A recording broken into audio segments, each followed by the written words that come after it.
Hey guys, welcome back to day 2 of 31 Days of Tarot created by the lovely Ethony.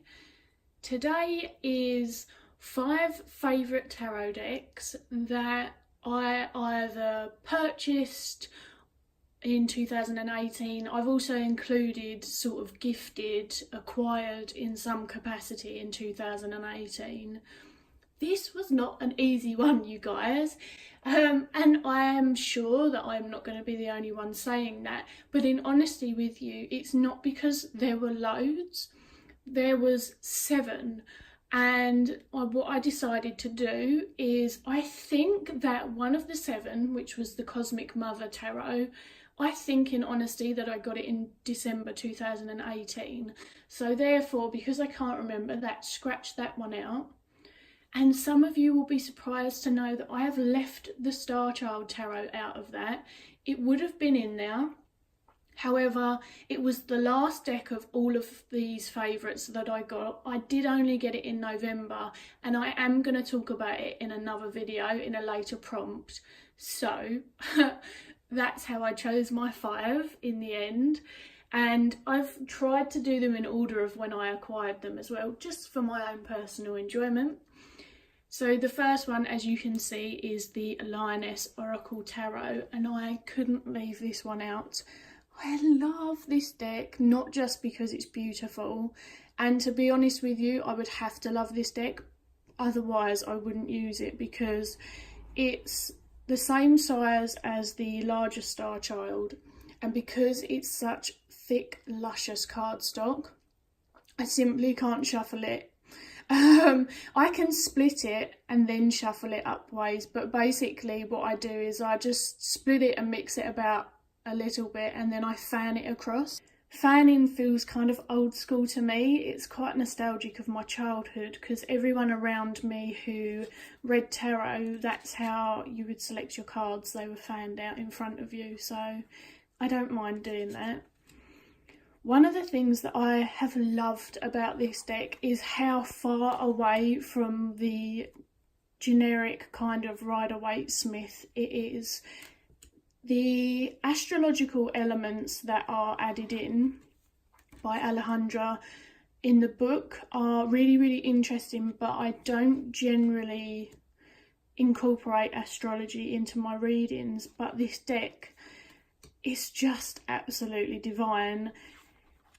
It's hard to put it into words, but because it's so far away from that, you kind of, or I kind of, get lost in the images in a very meditative way. It doesn't mean that I can't read quickly with them, and I feel that the major arcana, as you can see, are probably more recognisable.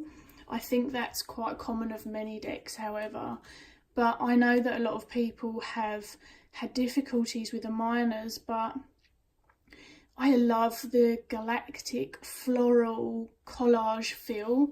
It was my first collage deck and didn't disappoint in the slightest. I've said this before about the deck, but Alejandra created this. It was part of a healing process. She lost her dad, and I believe he had always encouraged her to read the tarot and engage with her creativity, and I feel like it comes through in this deck. It's just so gorgeous. I have used this deck when I've been at my most desperate emotionally, at points where maybe some people might not choose to pull the cards, but if you do, you have to be really consciously aware of what might come up for you. And it's been both confronting and healing at the same time. And I think that's what I've enjoyed about it most, is it's just those healing vibes kind of, they emanate through the deck when I use it. It's almost like I can feel it when I pick it up. So it's a really enjoyable experience for me. I have read for other people with it, but I'm quite picky about, more so for other people because of the sort of response to some of the imagery, but I do feel like this was one of the decks that opened my expansion and allowed me to draw upon some of the things that I believe that's reflected in tarot, some of the healing, but also some of the psychology and things like that, it feels like this deck gave me room to breathe. And it's got loads of cats in it, so I have to add that as well. It is a beautiful deck, and definitely one of my favourites of 2018. Next we have the very soft, very gentle White Sage Tarot, which was gifted to me by the creator, and I was so thankful. It is such a stunning deck. It's very, very gentle in both the way that it reads for me personally, how I found it, and also the coloration, but the visual doesn't dictate how a deck reads for me at all, so it is definitely that the deck feels gentle itself anyway. I've definitely built a friendship with Teresa over time, and I love the intention and the way that she meets her artwork and just life in general. And I guess when I read with this deck, and this is something that I felt with several decks that on which I'm more on speaking terms with the creators, I can kind of feel that energy coming through in the same way as if I'm talking to her. One of the things that made this deck one of the top of this, well, of last year, is that it helped me to dive deeper into my numerology, and it really, really, really helped. I love the incorporation of the chakras as well on the ribbons. It's something that doesn't feel forced upon you, but it's definitely something I take into consideration. Look at this death card, man. It's so cool. So yeah, it's been a study deck. It's been a very, very gentle read. It's been a very welcome addition to my deck family, because really it was this and the Wooden Tarot are, if I'm remembering correctly, my only pippish decks. Now I appreciate they're not Marseille, they're not in those particular formats, but as you can see, they're definitely pip decks, and I love that there's still suggestion as to the message, because it is still a Rider-Waite-Smith deck. So the transition between the two has been really, really helpful for me to traverse from sort of one study to another, so I'm really thankful for that. Next up is the gorgeous Vision Quest. Oh my gosh, you guys. This is an interesting deck. This came into my life in 2017 originally, but I only owned it for a day because it was so heavily damaged that I sent it back to Amazon and was just like, hell no, can't be bothered. And then in 2018, I got the chance to buy it from someone in a Facebook group for half the price, which is always a bonus, and I went and I bought it, and wow, yes, wow. And actually I've just said, haven't I, that they're the only pippish ones. These are pippish as well, but the keywords are in line with Thoth much more, I believe. And so it really, again, it jumps. You're going to kind of see a little bit of the theme with the decks that I've chosen. Not all of them, but many of them aren't either much to do with Rider-Waite-Smith at all, or the imagery is just so different, because I felt like 2017 was a lot about Rider-Waite-Smith like decks and seeing the imagery and sort of using that for study, whereas this is just a deck in its own creation. It's really, really lovely. I find the colours sort of grab me, but more than anything, it's just been a seamless read. And it's not because I rely on the words at the bottom by any sense of the imagination, but if anything, it's given me a different avenue, as I say. But I think that the essence of each card has been simplified, but yet it's really, really quite beautiful in this one. It feels very earthy, very nature connected, and as many of you know, I like to pull cards outside. That's my favourite place to read for myself. This one feels like it really doesn't shy away from difficult emotions as well. But instead of, sometimes with other decks, I feel that the situation looks difficult, but it's very, say, physically difficult or frustrating.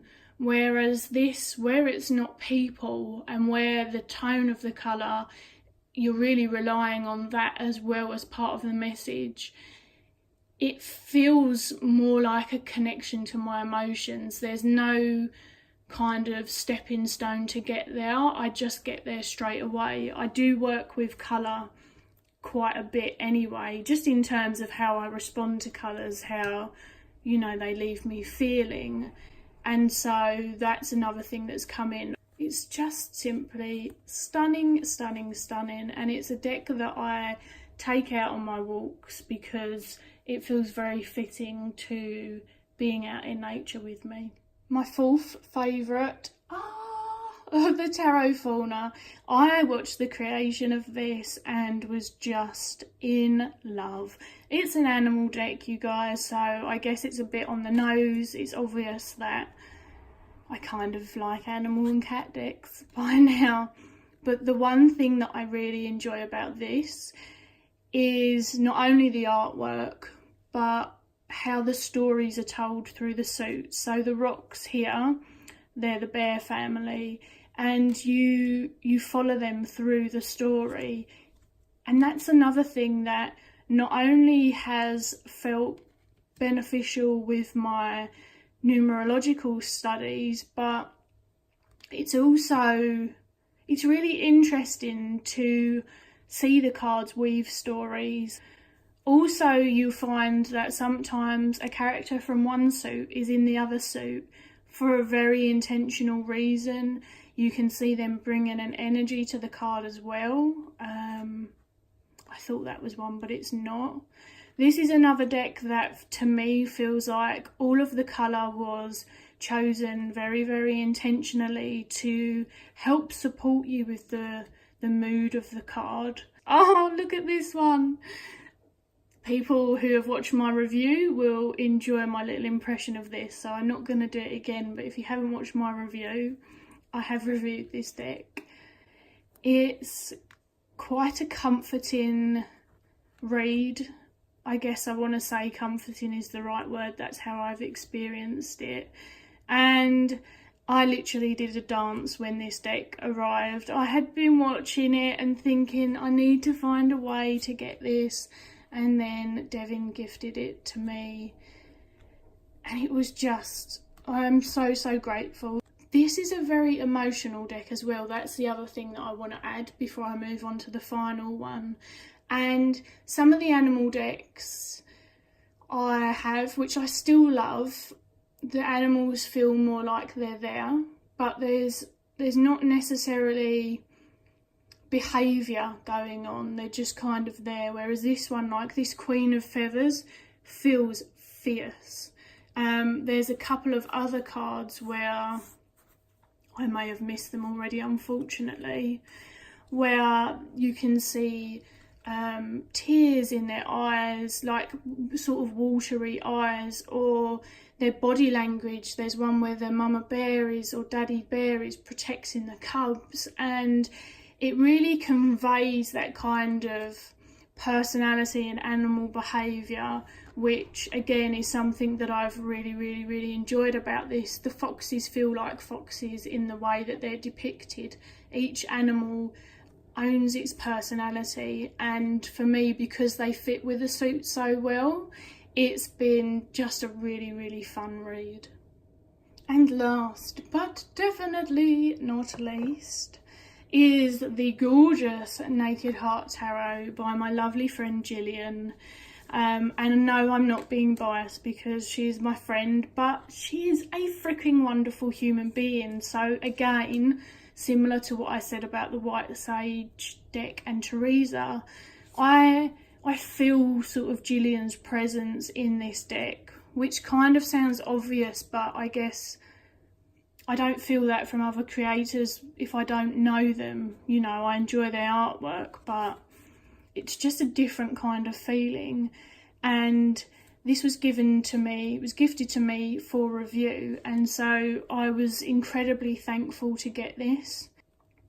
This is a really, really fun deck for me because, again, of the animal medicine. And I'm sorry that that becomes a bit repetitive, but as you can see, it's a big deal for me. It's not because I shy away from human decks at all.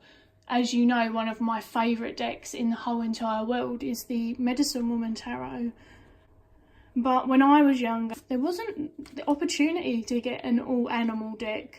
At least it wasn't in my radar. I wasn't, you know, I was young, I wasn't on this online community.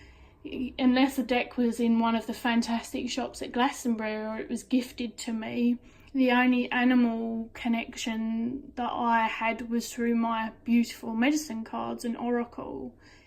So to see them brought together brings me joy in many animal decks, but for this one, again, the cults are family of animals. The animal feels like it fits a lot. It's added a layer of depth that some animal decks I can see the connection to the card, but I wouldn't necessarily have picked it myself, which is fine. I like how they stretch me. For this deck from Gillian, I really resonate with the animals that she's chosen. It's not all animals either. There are some, I'm trying to think how to explain it, but it's kind of a variety of things, like the sunflowers in the Four of Wands.